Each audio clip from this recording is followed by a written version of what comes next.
Once upon a time in a small village, there lived a young woman named Eliza who had recently married a kind man named Thomas. They were deeply in love, but there was one challenge in their marriage: Eliza's mother-in-law, Mrs. Granger. Mrs. Granger had a reputation for being stern and difficult. She had raised Thomas on her own and was very protective of him.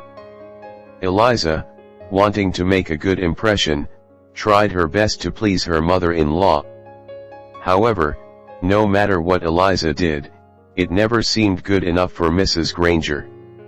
One day, the village was hit by a severe storm. Thomas was away on business, and Eliza was left to manage the household. During the storm, Mrs. Granger fell ill. Despite their differences, Eliza took care of her with great kindness and dedication, showing genuine concern for her well-being. As days passed, Mrs. Granger's health improved, and so did her opinion of Eliza.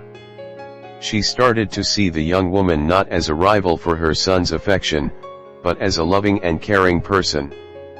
Mrs. Granger began to open up, sharing stories about Thomas's childhood and even some of her own life experiences. Through caring for Mrs. Granger, Eliza learned about the hardships and loneliness her mother-in-law had faced. This newfound understanding brought them closer together. Mrs. Granger started to appreciate Eliza's efforts and recognized the love she had for Thomas. When Thomas returned, he was delighted to see the change in their relationship. The house was filled with laughter and warmth, a stark contrast to the cold tension that had existed before. Eliza and Mrs. Granger's relationship continued to grow stronger, proving that compassion and understanding can turn even the most challenging relationships into loving ones.